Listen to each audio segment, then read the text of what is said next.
race. Talk about the United States and what was known at the time as just the Great War, or sometimes referred to as the war to end all wars.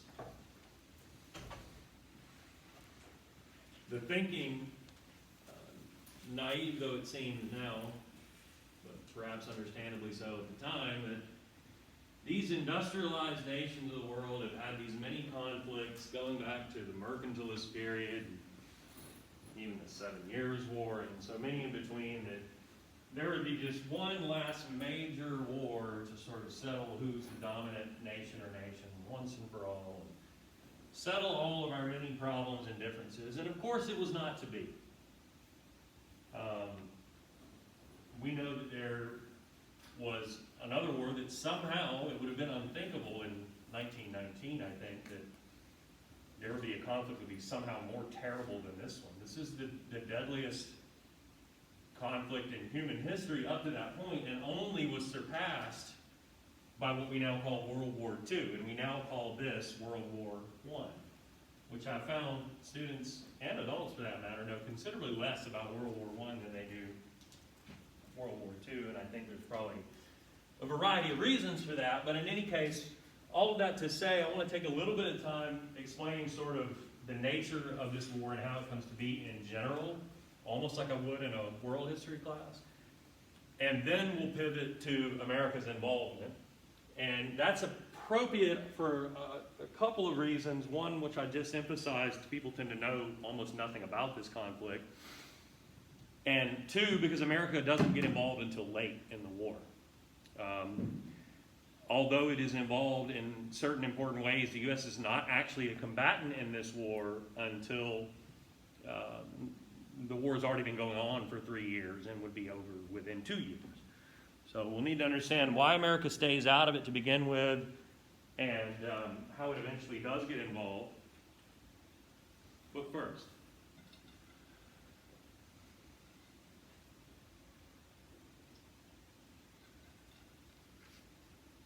like I said, a little bit about the origins of the war in general.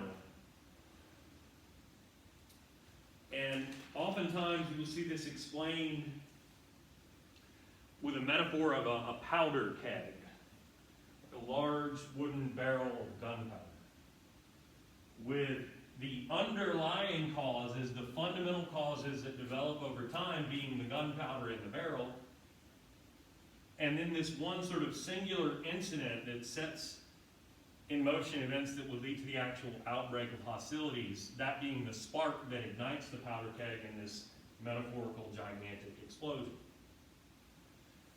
I think most would agree, the underlying causes are more important to understand than just the spark or the event.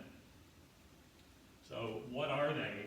Well, first of all, imperialism.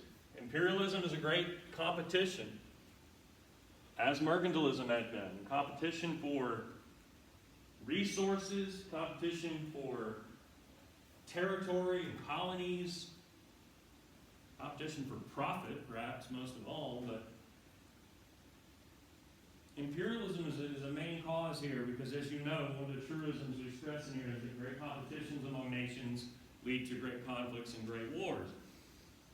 Consider along with that, though, industrialization, because it is industrialization that drives imperialism by necessitating you have access to more and more resources, and then giving you the technology, especially the transportation technology and weaponry, to take those resources by force.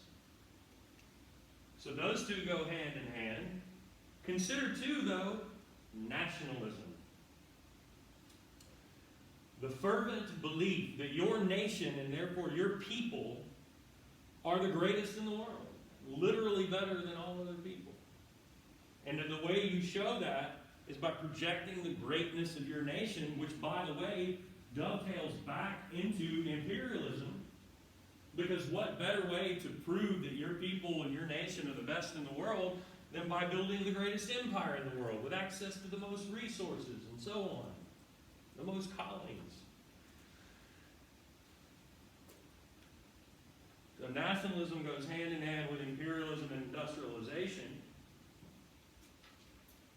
Consider, too, though, a growing militarism. Militarism, that is, especially nations not just being what we would call bellicose or just ready for war, but in being that way and letting that manifest in building up your military to levels or heights unforeseen, even in a time of peace. So I'm talking about having a draft in some of these countries, even when they're not at war, building armies of upwards of 1 million people, developing newer and newer weapons technologies, even to the point where the rulers of the then German Empire, or look at this map, the Austro-Hungarian Empire, or Austria-Hungary, their rulers would be constantly seen in military garb, even though they were not like active commanders in the military. But it's that projection of strength that's one of the characteristics of militarism. Another word about this now, look at Austria-Hungary.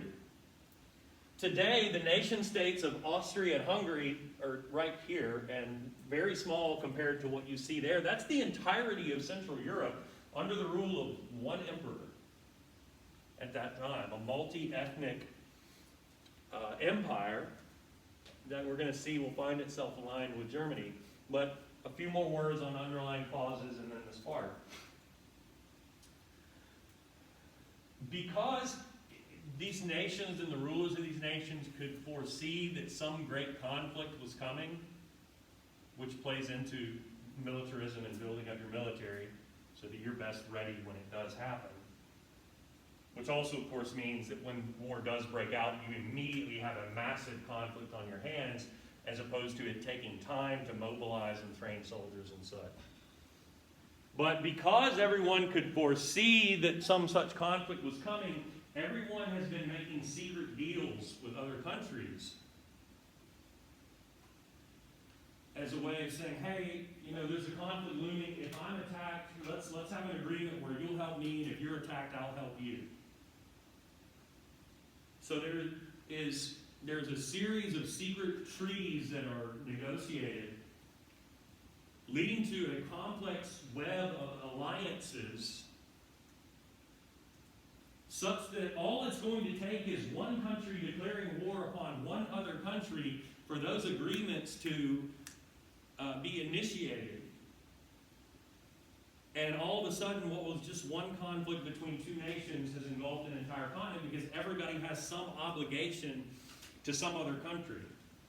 And I'll kind of walk you through how that unfolds, and I'm not going to hold you accountable for every step of it, but it is interesting to see. Now, that being said, does anybody know what the spark is? The assassination of Archduke Franz Ferdinand? Yes. That gentleman there is Franz Ferdinand. He is the Archduke of Austria-Hungary, the Archduke of the Austro-Hungarian Empire. Being the Archduke is like being the Crown Prince or the Dauphin in France. That means you are the next in line for the throne. For Franz Ferdinand's father is Franz Joseph, the Emperor of Austria-Hungary. The Archduke is pictured there with his wife in a car where they are in a parade in the city of Sarajevo down here in the Balkans, where he is about to be shot and killed, assassinated by a man from Serbia, neighboring country down here, who is an advocate of Pan-Slavism. Now, you'll remember Pan from Pan-Indian Confederacy, right? So, this is a man who believes in the unity of the Slavic peoples. Slavs are an ethnicity. They constitute a majority of the people of Serbia, but also there are a lot of Slavs in and around Sarajevo where those people are ruled over by the Austro-Hungarian Emperor, Franz Ferdinand's father. So this is, if you are an advocate of Pan-Slavism and feel like the Slav, that what this means, they should be united and have their own one state. maybe a greater Serbia or some brand new state, but point being, not ruled over by an Austrian king. Does that make sense?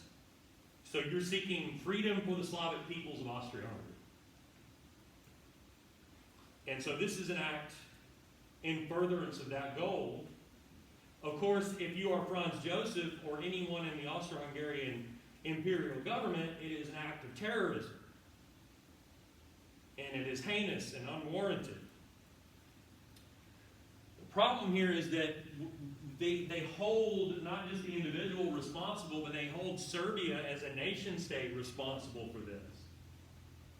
And long story short, we're going to end up declaring war upon Serbia because of this. And this is all it takes. The alliances are going to kick in. And again, I'm going to walk you through this. I'm not going to make you give it back to me step by step, but stay with me here. So, is there at that time an empire or a nation state? I mean, Serbia is a tiny little nation, right? And it's sort of unfair that they're about to be picked on by big bad Austria-Hungary, right? But is there another Slavic nation state or empire that is in fact very, very large and powerful indeed? Russia. Russia has an agreement with Serbia that says, you know, if we're attacked, we'll have each other's back. You know, the Slavic nations stick together. So Russia declares war on Austria-Hungary, who has an agreement with Germany. The two central empires of Europe at that time are in line with one another. So Germany declares war on Russia, whereupon the most unlikely of all alliances kicked in, because everybody's worried about Germany. In terms of militarism, they're kind of leading the way. And Russia and France had entered into an agreement that said, hey, we're both worried about the Germans. Why don't we have an alliance so that if Germany attacks one of us, they then have to fight both of us, which means they'll have to split their army, their troops, and fight on two fronts. That make sense?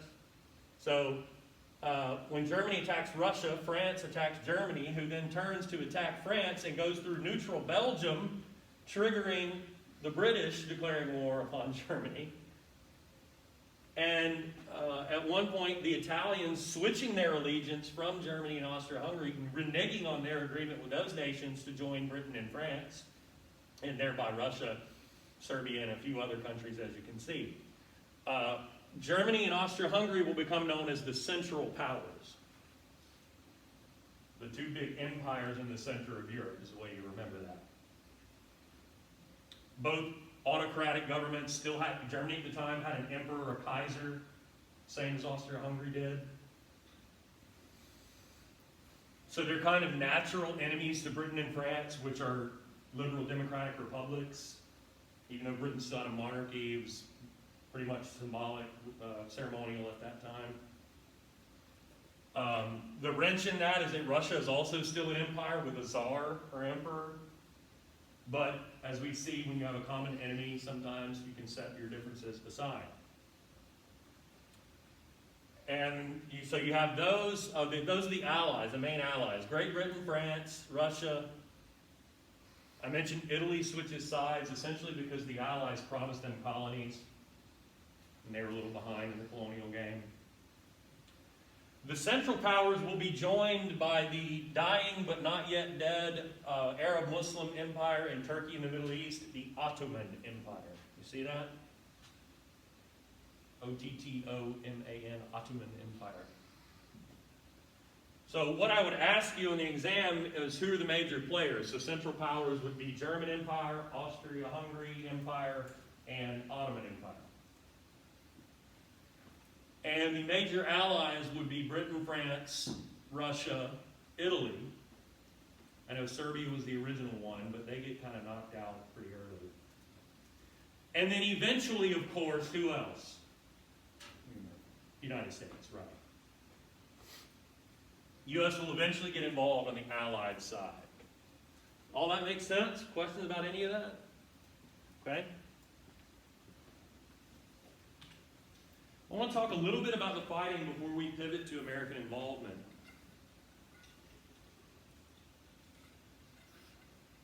First of all, has anybody seen the movie 1917? Well, if this interests you in any way, you should 100% see that film. It just came out last year. is about the fighting, one of the great battles of the Somme, the Battle of the Somme in the north of France. Much of the fighting takes place, by the way, in the north of France, where both sides would try to kind of outrace each other to the coast and essentially get there around about the same time and then settle down into a long period of stalemate and trench warfare. These are the major characteristics of the fighting, especially on this so-called Western Front, where German troops take on French and British troops. Why did they build? Look at that map, that aerial rather. That's an aerial photograph of miles and miles of trench network. And why is it that they went to the trouble, each side, by the way, separated by a mile or less so of bombed out wasteland they end up calling no man's land, which you can see pictured at top right, separating the two sides' trench networks. What is it about being at the front there that would cause these armies to dig these elaborate networks of trenches? It's not just that if you're close to the other side's lines, you might get shot by a sniper. Worse, it's the big guns.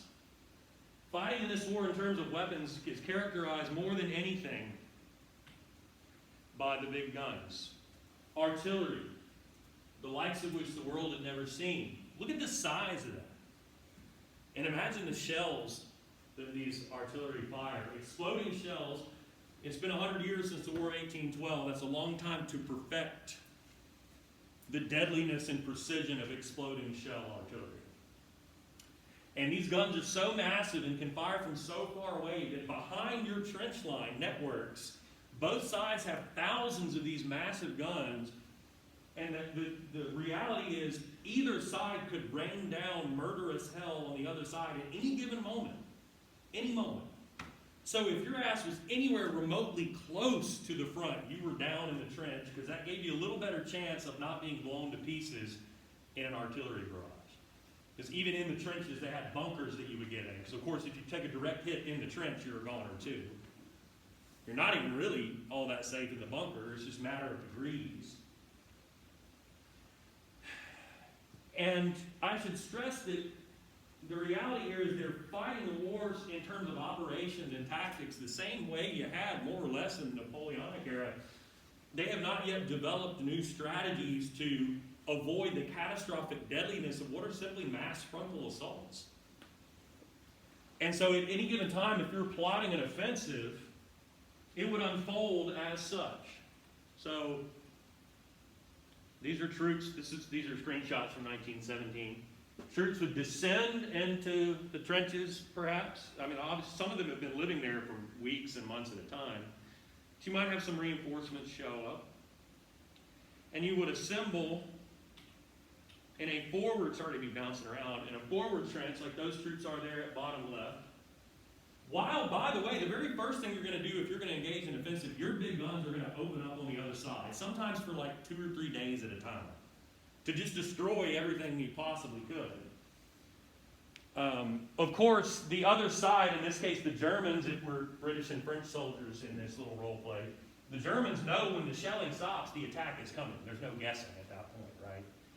Your troops then go over the top, that is over the top of that very, very forward trench, into no man's land, which has been bombed so many times, it's no longer forest or field, it's a wasteland that's pockmarked by huge shell craters, right, that you're falling in and out of. So you're crossing no man's land. Well, of course, what do the Germans do immediately at that point? Their big guns open up on no man's land because they know troops are coming across to attack. So mission number 1, don't get blown to pieces crossing no man's land. And then you get close to the German lines where you're subjected to machine gun fire, nonstop, to rifle and sniper fire. Of course, both sides had entanglements of barbed wire guarding their front trench line. So you're kind of cut through that because the shelling didn't destroy that. It just mangled it up. So you're trying not to get shot while that's happening. Also, too, the Germans pioneer a number of weapons and weapons technologies, innovations in trench warfare. What might you also, too, get blown to pieces from if you're getting close to their trench line? Grenades. They invented grenades. Little handheld bombs. Throw out up over the top. Mortars. There's an early machine gun there. That's fun. mortars, little portable, tiny little artillery that could be deployed by a small team to fire almost straight up in the air and over the top onto advancing troops, which by the end of the war could be advancing behind tanks, which are invented to get in and out of the craters that I mentioned in no man's land and provide also fire and also cover. The Germans developed the first bombers for use in warfare. That is, they figured we've got exploding shells and we've got planes, which were initially only used for reconnaissance. But why not drop exploding shells out of the plane, which they did more on cities like Paris than they did for use in actual assaults. But back to our attack. Let's say you miraculously survived all of that. Then you have to physically assault and enter the enemy trench, which involves hand-to-hand combat with bayonets and butts of rifles and fists and knives and whatever else.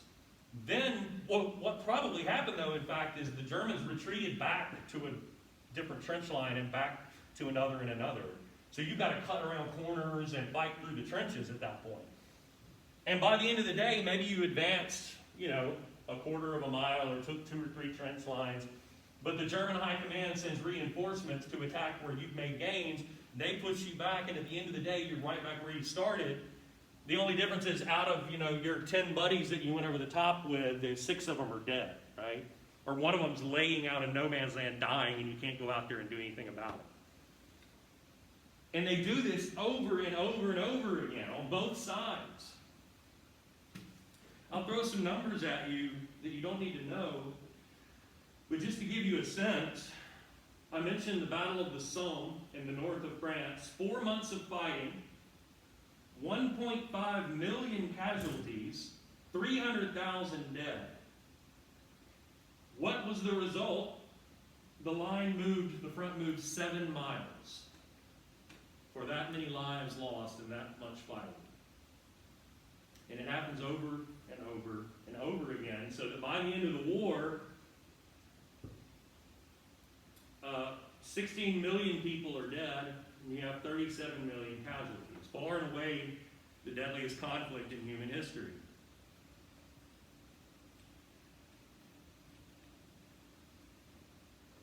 With all of that said, let's talk U.S. involvement. The U.S. president at the time was the former president of Princeton University, Woodrow Wilson, Democrat, who actually campaigned on keeping America out of the war. Wilson will keep us out of war. And initially he does. There is a strong sentiment in America at that time of isolationism. Despite the fact America has become an imperialist power, the feeling vis-a-vis Europe is, let them work their problems out. It shouldn't necessarily involve us. We are separated from Europe by the Atlantic Ocean. We're separated from Asia by the Pacific. We're sort of naturally isolated. Why don't we remain committed to isolation in terms of our foreign policy? Stay out of it. That being said, America gets involved from the very beginning in an important way. If there's money to be made, corporations are going to make it. And in this case, many of them make it by selling war materials to Britain and France. Weaponry, clothing, food rations, whatever. And when those countries start to run out of money, American banks are more than happy to loan them money to make money off of that. So America gets involved early on supplying the Allies, specifically Britain and France, with war materials, and also American banks issue big-time loans to those countries so that they can keep buying that stuff. Well, this is a good way to get sucked into a conflict directly. Because consider, after that goes on for 2 or 3 years, and those banks have loaned out millions of dollars to these countries, you have to start asking yourself the question, shit, what happens if they lose? What happens to J.P. Morgan's bank and other banks that have loaned out millions of dollars? What if they're defaulted on those loans because they lost the damn war? Now you have a vested interest. People with big pocketbooks are giving America a vested interest in the Allies winning the war, right? In the more immediate sense, if you're supplying the British and French with war materials, the Germans are not stupid and they're going to figure that out.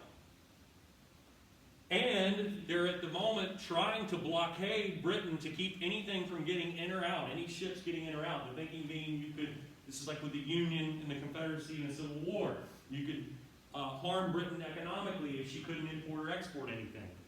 And the Germans had pioneered, for use in that endeavor, submarines that fire exploding shells underwater called torpedoes that will blow a hole in the side of your merchant ship and sink it in the icy waters of the North Atlantic.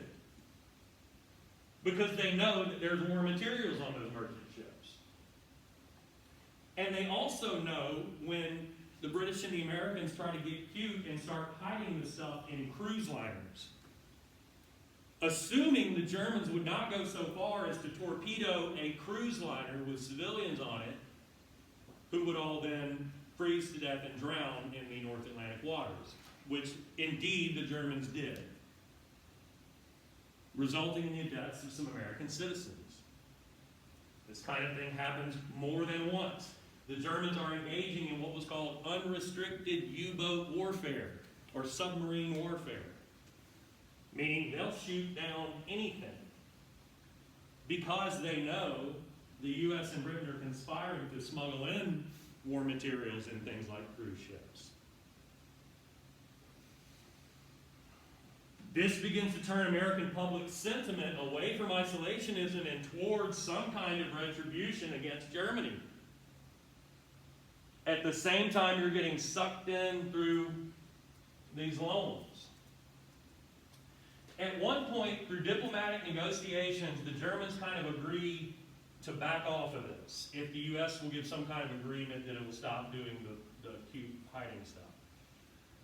During that lull, however, the German government sends a telegram to its ambassador in, of all places, Mexico City, instructing that ambassador to initiate talks with the Mexican government that goes something like this. Hi, I'm the German ambassador to Mexico. Mr. Mexican official, remember how you guys lost that war with America and then had to sell away all that territory? Yeah.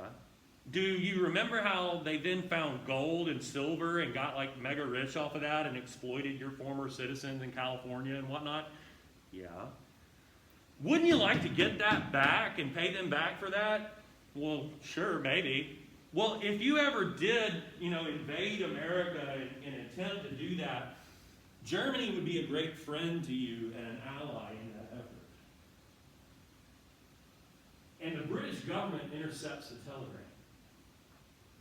The telegraph cables went through Britain, and they intercepted this and decoded it and realized they had caught the German government conspiring to encourage Mexico to invade the United States. And of course, the first thing the British do with it is give it to the Americans, right? And so if you're trying to engage in sensitive negotiations already, and you didn't find out these people that you're talking to are trying to encourage your neighbor to invade you, needless to say, that did not improve diplomatic relations and are helpful in pushing Wilson to ask Congress for a declaration of war, which he does in 1917. Now America is directly in the fight. It will send over an expeditionary force, the so-called Doughboys. Now, by that time, through the Selective Service Act, 9.5 million American young men were registered for the draft. About nearly 3 million or so are drafted. You had all, in addition to that, about 2 million volunteers. And about 2 million of those soldiers are sent over to actual fighting in Europe.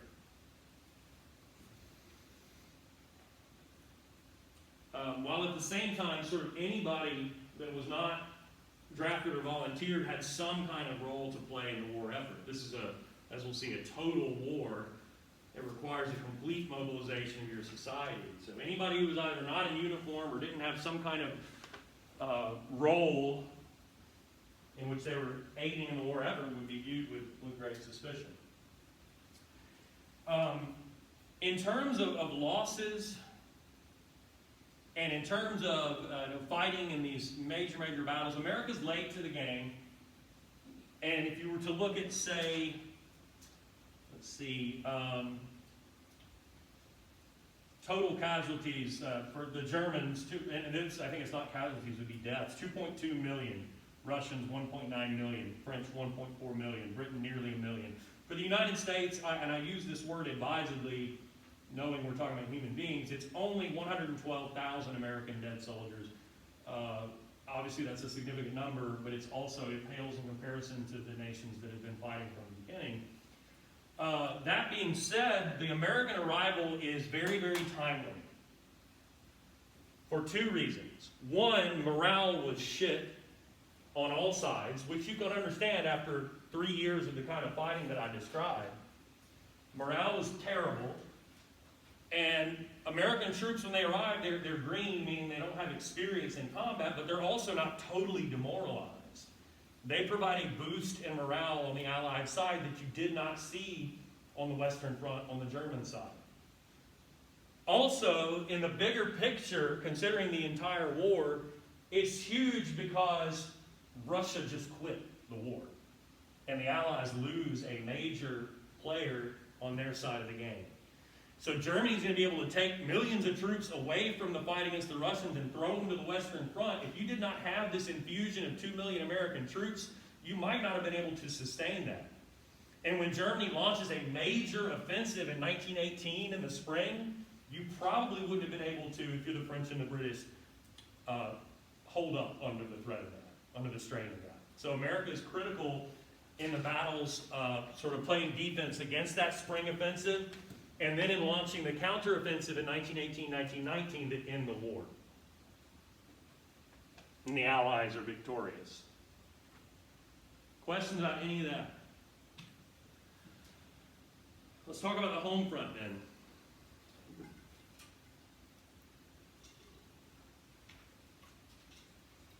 Remember the pendulum I talked about? It swings between the Gilded Age and the Progressive Era, away from laissez-faire towards more government regulation. Here it will continue to swing in that direction because, as I said earlier, this is a total war. It requires significant government regulation and involvement in the economy to make sure that the Allies, not just America, but its allies in Britain and France, have everything that they need. So, for example, there would be a War Industries Board to make sure that factories that used to make consumer goods are now making war materials.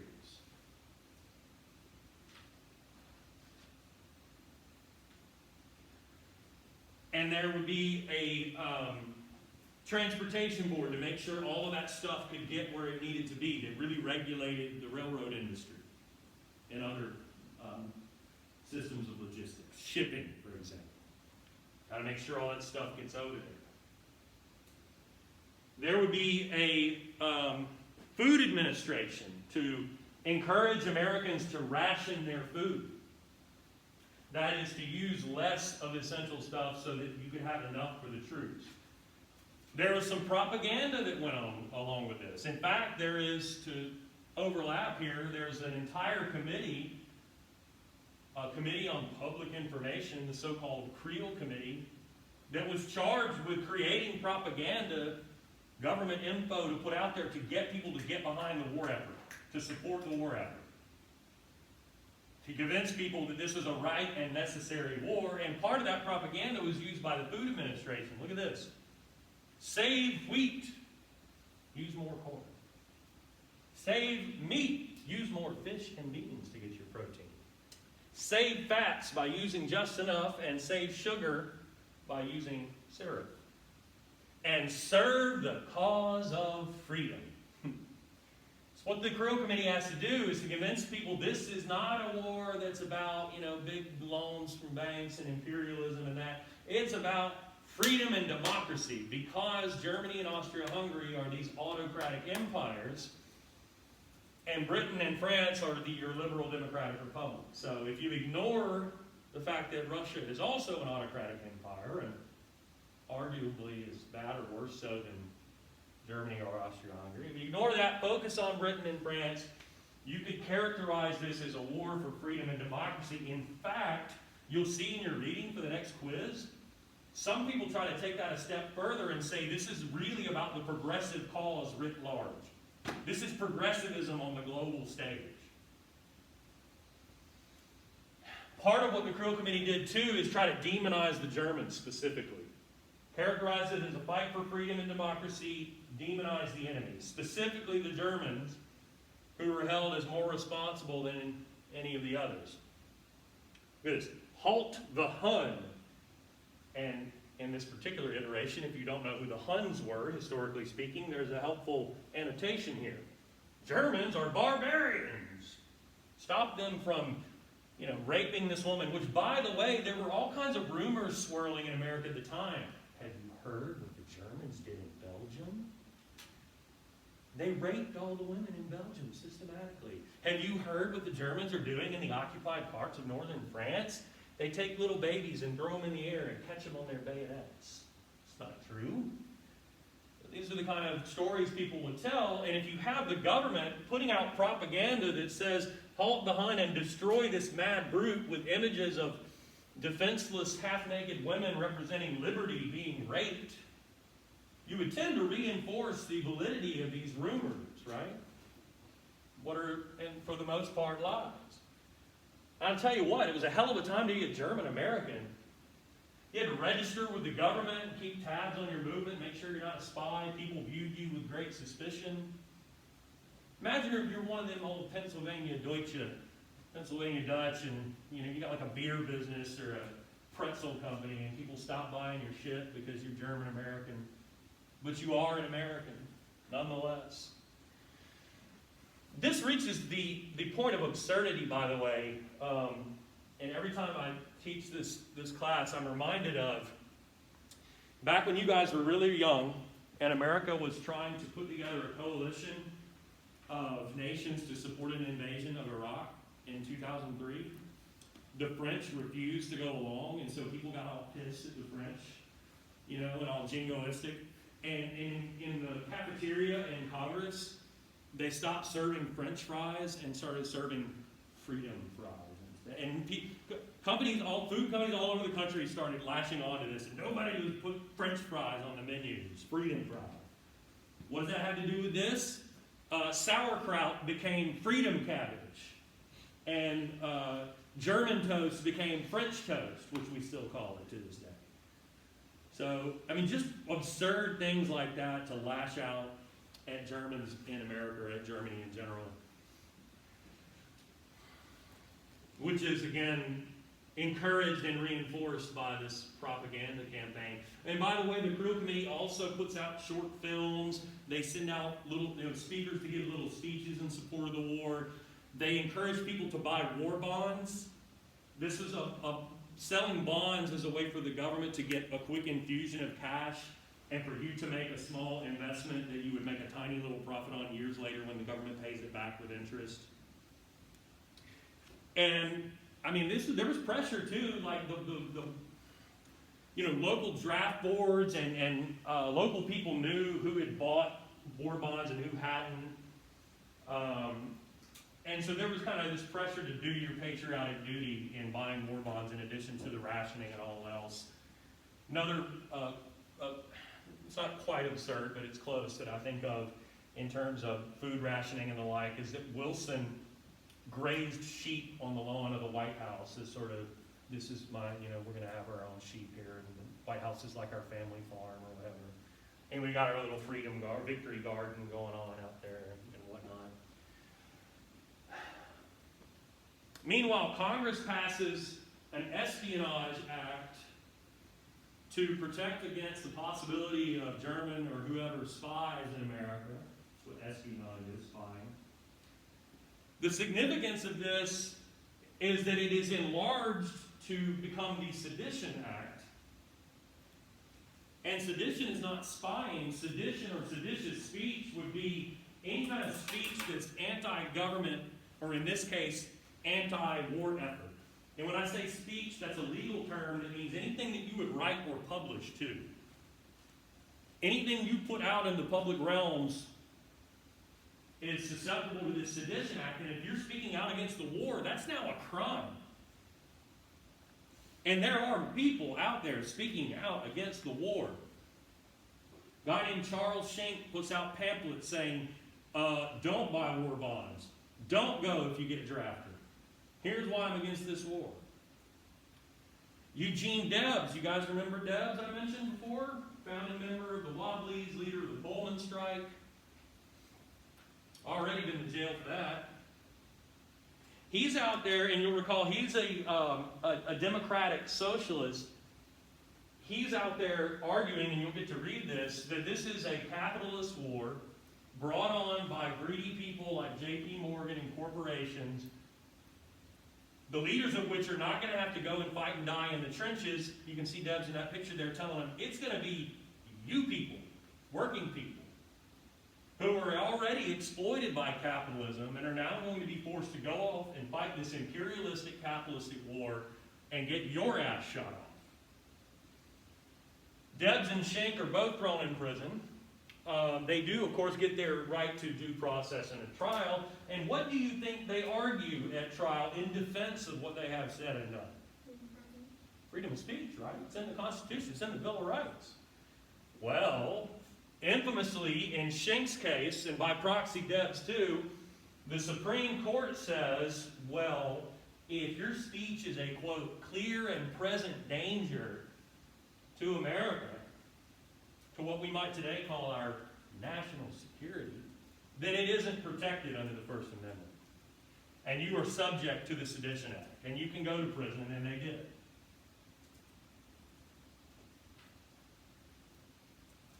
The clear and present danger test. Schenck versus U.S. Let's pivot, though, back to the war and talk about the peace.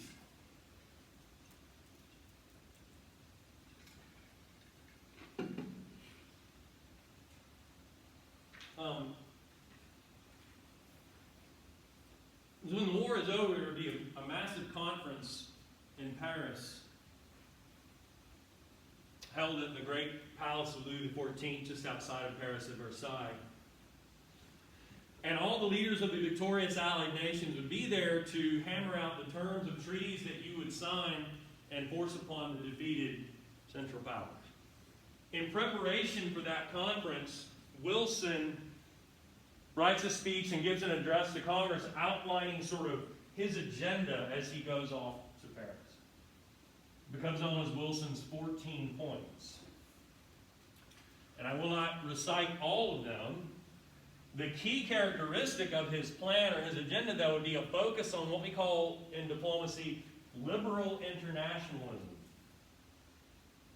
The foundational principle of liberal internationalism is cooperation. International cooperation. As opposed to secret treaties and militarism and working behind one another's back and blockading one another. No, let's have free and frank discussions and diplomacy. Perhaps create multinational or what we call supranational institutions like a League of Nations, which all nations could send representation to so that the next time somebody assassinates an archduke or something like that, we can sit down and talk about it before we all end up at war. So like a world peacekeeping body, if you will. And we could have free trade instead of erecting tariff barriers on one another and having tariff wars. We got freedom of the seas, and trade and industry will thrive with all of this international cooperation.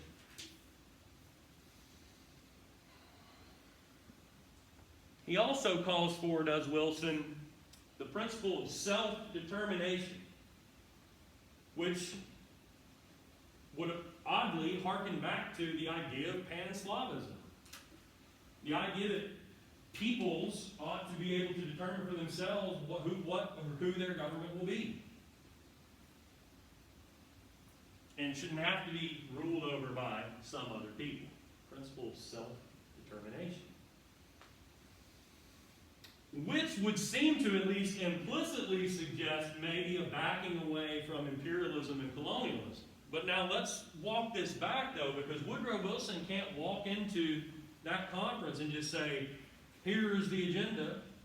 America was not the superpower that it becomes after World War II at that time.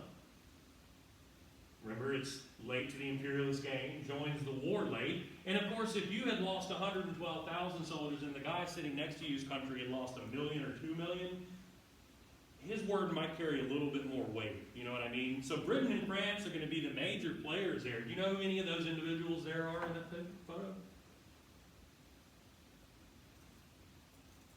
You at least pick, I know it's kind of grainy in fairness, and you probably can't see it at all. This is Wilson. That is David Lloyd George of Britain, Prime Minister, and that is Georges Clemenceau of France. So whatever Wilson wants to do has got to be done in consultation with Lloyd George and Clemenceau and their teams. And they have a different agenda, at the top of which is punishing Germany and leveling terms of peace on Germany such that it would never be the kind of threat again that it had been. Which, of course, it will, as we'll see.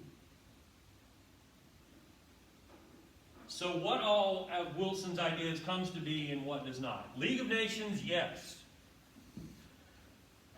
So as a manifestation of liberal internationalism, we do create a League of Nations. That being said, because Wilson had alienated people in Congress, especially in the opposition Republican Party, in part by not asking you to come with him to Paris, but other things too. And because he has a stroke and becomes essentially incapacitated in the last days of his presidency, America does not join the League of Nations.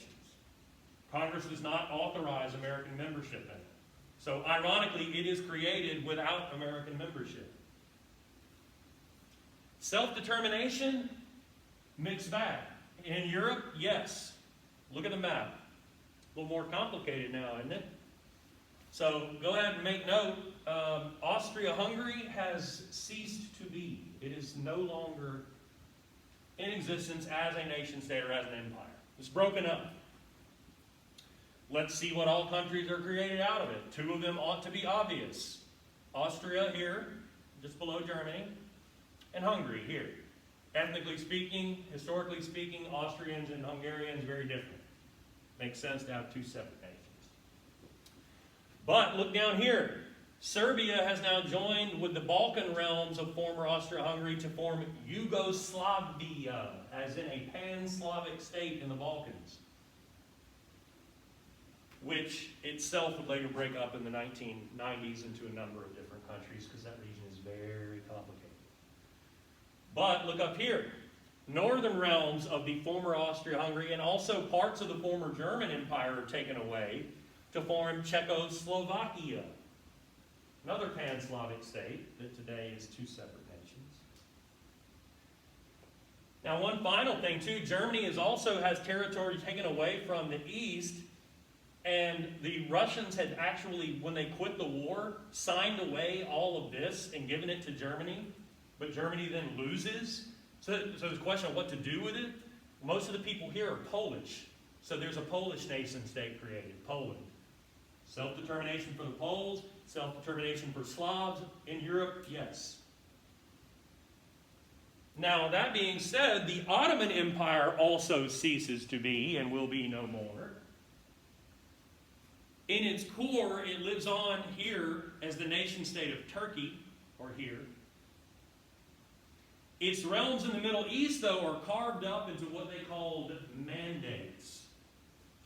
Mandates is a word for colonies, essentially, that is not the word colony. They are mandates of Britain and France with more or less arbitrary lines drawn. So down here in Iraq, we got Kurdish people up here, you got Sunni and Shia Muslims down here, but let's throw them all in one nation and we'll call it Iraq. And it'll be a mandate of Britain. Down here you'll have Jordan, and over here Palestine in the Levant. And for the French, you have Lebanon here and Syria, currently the site of one of the world's great humanitarian crises. When I say mandates or pseudo-colonies, that means they're given kind of home rule to handle their own home affairs, but they're not fully free and independent, most especially because Britain and France are interested in their and sources means specifically oil. Okay? So self-determination in the former Ottoman realms, kind of, not really. Imperialism, into imperialism, flat out no. In fact, they just take Germany's colonies and distribute them among themselves. Like, their colonies in Africa we divided up. Germany has some islands in the Pacific that are given to the Japanese for their help on the Allied side of the war. So, all of that making sense, hopefully. Now, what about the treaty specifically signed with the Germans? Well, you know they lost some territory in addition to losing their colonies. They're also forced to sign or include in that treaty a war guilt clause. A clause that says, essentially, we admit that this was pretty much all our fault. Which, of course, is not true. But, I mean, it's, in a way, it's kind of rubbing their noses in it. But it's more than that. For if you have them legally admit to their culpability, you could then force them to pay reparations. Payments in both cash and resources for the estimated cost of the Allies fighting the war. Which, of course, would cripple the German economy, which was part of the idea. Because if you cripple Germany's economy, they're not able to be the kind of threat that they have been. And also part of the treaty says, oh, by the way, you cannot build your military up as you did before, and you cannot put troops anywhere close to the border with France. And the other treaties I spoke to that would result in the dissolvement or the dissolution of the Austro-Hungarian and Ottoman empires, respectively. Questions about any of that? Well, then finally, one last thing. Looks like oh, I forgot. I included this was too apropos last year not to include. Consider the last spring when I was teaching this class, it was all happening like right now in this part of the semester. Remember we went on spring break and we just never came back? At least that's how it happened here. And we're about to have spring break. So, I mean, it was just too perfect not to include. During the last months of the war, the last couple of years of the war, in 1918, military personnel start carrying a variant of the flu back to their respective home countries, including American troops who'd been to the front. This was the H1N1 virus, the same thing that broke out in 2009, the swine flu, so-called, at that point in time. Back then, they called it the Spanish flu because it was thought initially to have broken out first in Spain. We know now that was not the case. It was just that journalists were being suppressed everywhere else, and Spain wasn't involved in the war, so their journalists could write whatever the hell they wanted, and they're the first to report on it. So there was nothing particularly noteworthy about Spain in terms of breaking. It broke out on the front, in the trenches. Shocker, right? And it comes to America where there are 500 million or so known cases, 675,000 deaths, which is what we're regrettably rapidly approaching here with this current pandemic. As we know now, of course, dealing with our own pandemic, it has waves and drags out on into 1920. And was something that was, I don't even almost have to say anything more about it because you know what we deal with every single day. And we're all sitting here with masks on after all, right? So, in terms of global infections and deaths, 60 million known cases, millions of deaths. I don't see the figure here, and it's not important. I never ask you for numbers anyway, but obviously it would be far more than just the 500,000 or so in the United States.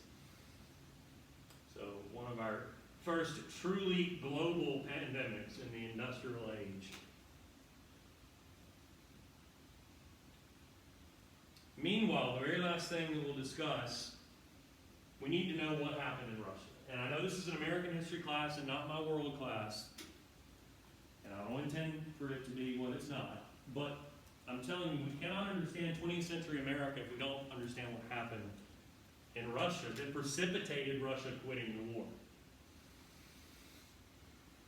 Now, when the war begins, I mentioned Russia was an empire. They had a czar or an emperor. Pictured there with his lovely family, Nicholas II Romanov. The czar is overthrown in a revolution in March of 1917.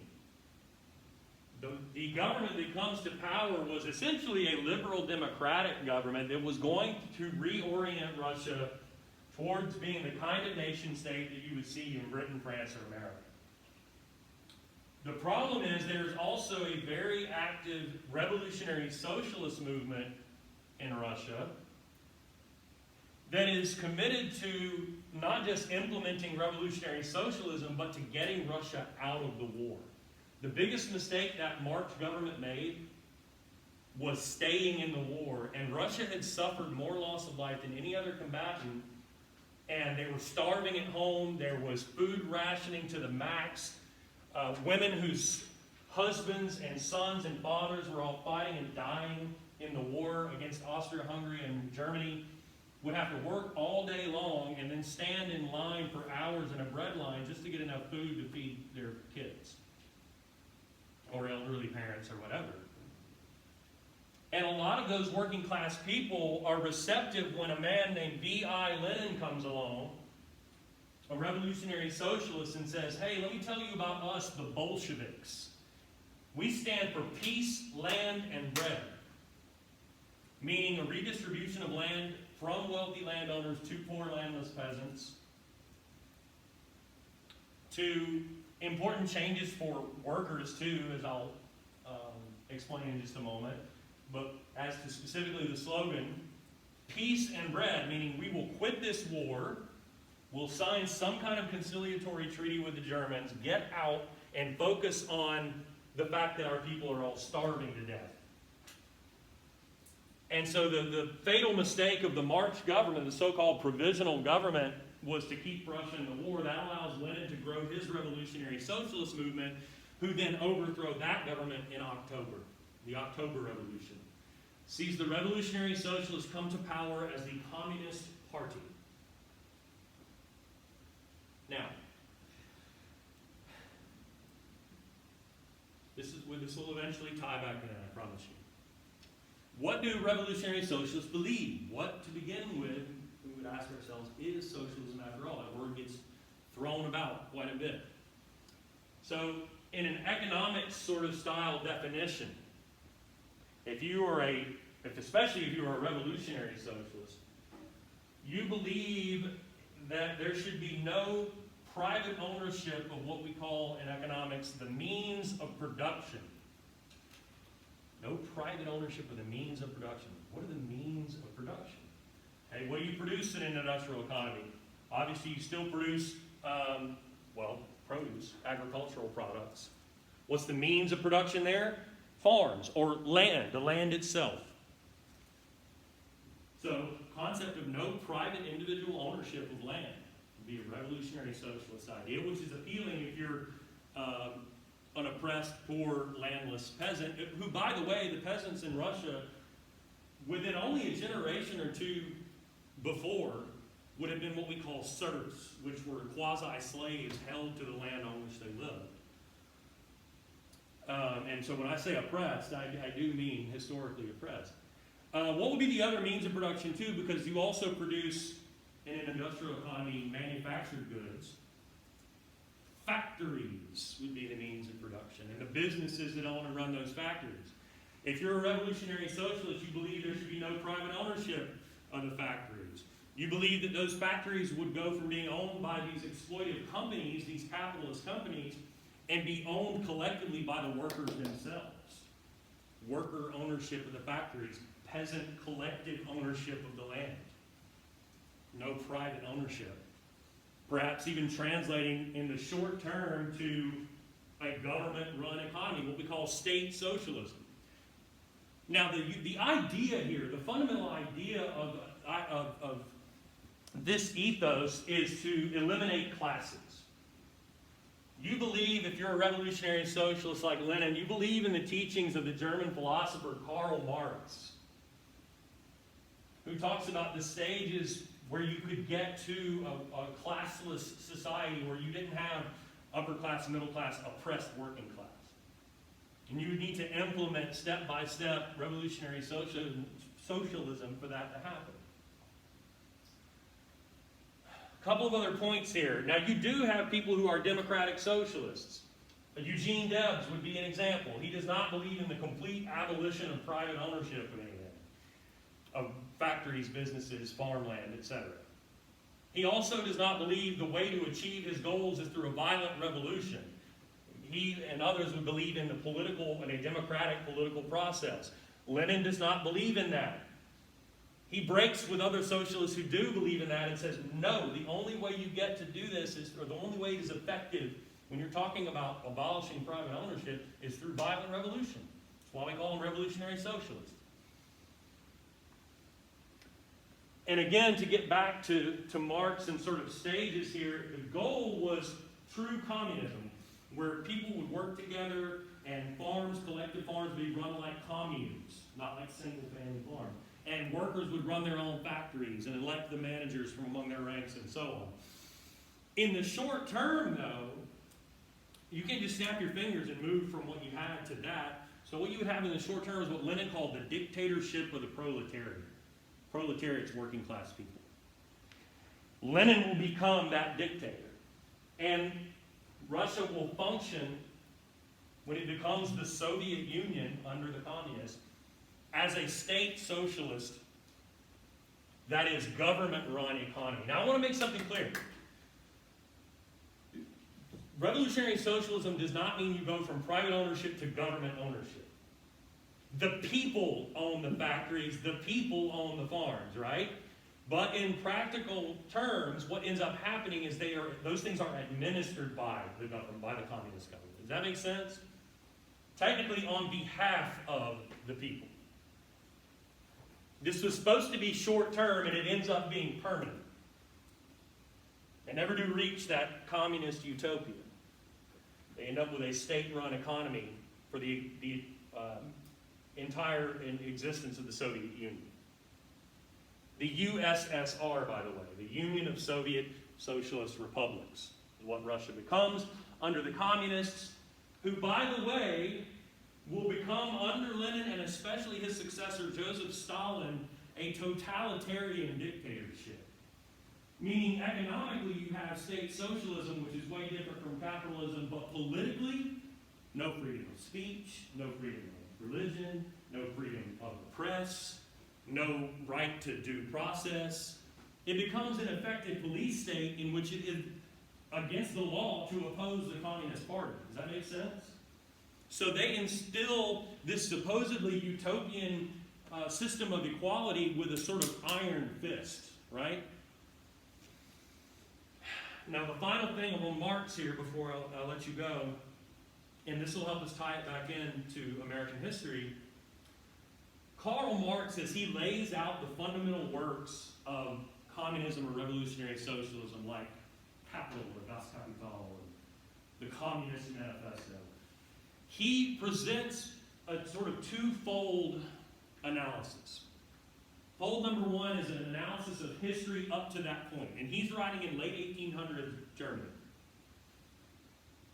He looks back at centuries of European history and say, look what's happened. We used to have the old order of feudalism and monarchies and aristocrats.